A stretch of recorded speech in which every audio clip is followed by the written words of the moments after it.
अब ये बड़ा बैनूट से सवाल हो जाता है कि किस हद में जाके अल्लाह की खिलकत में हाथ रखने का मुराद होता है, किस हद में जाके शरीयत इजाजत देती है कि यहां तक तुम जाके कर ले सकते हो। ये बड़ा बैनूट सा सवाल है जिसकी तरफ मैं आऊंगा अभी। पहले ये समझ ले, फैशन परस्ती, आराइश, ज़ेबाइश का कुछ हुक्म कुरान में भी मिलता है, मिलता है। जायज हुदूद में रहो, आराइश ज़ेबाइश करो। क्या मतलब? फरमाया खम्सु खिसालिन, एक हदीस में 5, एक हदीस में 10 है। अब उसमें क्या है, खुलासा क्या है? नाखूनों का कटवाना।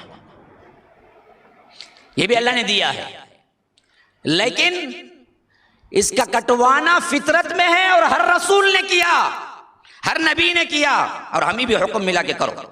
एहतियात इतने कि हफ्ते का नाखून काट दो। बाज़ असलाफ का मामला यह था कि हफ्ते के अंदर जुमेरात तो जुमेरात काट देते थे, नाखून नहीं रखते थे। बाज़ लोगों के तो इतने इतने होते। मैं पूछता कभी कभी, भाई इतने रखने की क्या जरूरत? नहीं मौलवी साहब, वो कहते भी खोलने गिलने काम आता थे। तो ओपनर लो। और औरतें तो इस मामले में हद से ज्यादा, सिर्फ ले वो क्या है, वो नेल पॉलिश लगाने के लिए नाखूनों को बढ़ाती हैं। तो अब पहली चीज जिसे फैशन के एतबार से तुम अपनाओ, कब मर्द हो के औरत, मैं नाखून काटो, नाखून ना बढ़ाओ। और अल्लाह के रसूल ने तो फरमाया कि ये हर नबी की फितरत थी, यानी हर नबी ने इसको अपनाया, नाखून का कटवाना। नफ्सुल इब्त, फरमाया कि बगलों के बालों का उखेड़ देना, मुड़वाना नहीं, उखड़ के निकाल देना ताकि वो दोबारा ना आए। अगर किसी को बहुत तकलीफ होती है उखड़ने में तो ब्लेड भी लगा ले, लेकिन उसकी सफाई से वो उन बालों को नहीं छोड़ना है। इब्त, इब्त का मतलब है उखेड़ देना, क्योंकि उखड़ने में क्या है, बाल दोबारा नहीं आते, या आए तो भी लेट से आते। शेविंग में क्या है, बाल दोबारा अभी बढ़ना शुरू हो जाते हैं। तो अल्लाह के रसूल ने इसे कहा उखाड़ के फेंक दो। आना शुरू हुए तो कौनेपन में उखाड़ के फेंक दिए तो नहीं चाहते, दर्द ज्यादा हो रहा है तो उलमा ने कहा कि इसको शेव भी कर लो, कोई मसला नहीं। लेकिन ये फैशन में शामिल है। किसी मोमिन के क्या है, बगल के बाल ज्यादा नहीं होने चाहिए, बल्कि नहीं होने चाहिए। मुद्दत क्या है? यही मुद्दत है कि 7-8 दिन के अंदर अंदर। इसीलिए अल्लाह के रसूल ने शुरू में कहा था जो जुमा का गुस्ल ना करे वो हमारे पास ना आए। जुमा तो जुमा, जुमेरात तो जुमा।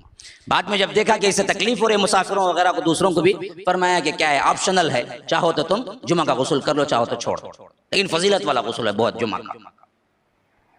लेकिन पहले ये हुक्म दिया था कि जुमा का गुस्ल फर्ज है, फिर बाद में उसको मुस्तहब बना दिया।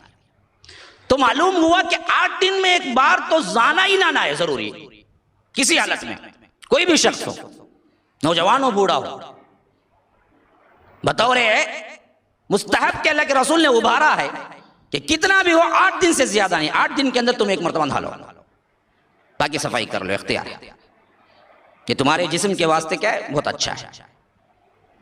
तो ये भी इसी तरह क्या है, कुछ और बाल तो ज़ेरे नाफ बाल दोनों के लिहाज से, मर्द औरत है, उनको बाकायदा तौर पर शेव करने का हुक्म है कि वो बाल ना रखो। वो बाल तुम्हारे लिए भी गलाजत है और बाकी सफाई के लिए भी गलाजत है, उसको भी निकालो। ये निकालने के बाल हैं बाकायदा। अब बकिया बाल का क्या हिस्सा है जी? तो बकिया बाल उगते कहां? जिस्म पे छोटे छोटे बाल हैं जिसको अल्लाह के रसूल ने कभी नहीं निकाला। तो ये मर्दान की हुस्न का नमूना है, जो कि मर्द को अल्लाह बाल देता है, औरत को नहीं देता है। औरत के जिस्म पे अगर देता भी है तो कम देता है, मर्द को ज्यादा देता है। अब कोई निकला नया वैक्सीन कहते, क्या की कहते, किधर ही कहते, वहां जाको पड़े तो उन्हें जिल्द टूंच पूरे बाला के साथ निकाल को चमकता सा क्या है, चमकीला बना को, चकाचम बना को भेजता कहते, वो करे जाकर नहीं करना भाई। फला युगय्यिरुन खल्क़ल्लाह, ये क्या ये खूबसूरती है, तुम बाल निकाल के औरत बना चाहते हो। औरत को फितरी तौर पर, फितरती अल्लाह ने ये हुस्न दिया कि उन पे बाल नहीं आते, और तुम्हें अल्लाह ने बाल दिया जिस्म में। अब कोई बदबख्त कहता है मैं वैक्सीन करा के पूरे बाल जिस्म के निकालता हूं, तो सवाल यह उठता है कि तुमको अल्लाह ने जिस खिलकत पे पैदा किया तुम्हें पसंद नहीं, तुम औरतों जैसा बनना चाहते हो?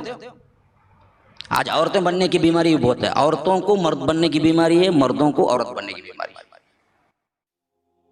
अस्सलामु अलैकुम वरहमतुल्लाहि वबरकातुहू। नाज़रीन कराम, मरकज़ुस्सलाम के इस चैनल को अभी तक जिन्होंने सब्सक्राइब नहीं किया है, बराए मेहरबानी सब्सक्राइब करें और हर दिन की अपडेट के लिए आप बेल बटन दबाकर हमारे साथ ताउन फरमाएं। जज़ाकुमुल्लाहु खैर।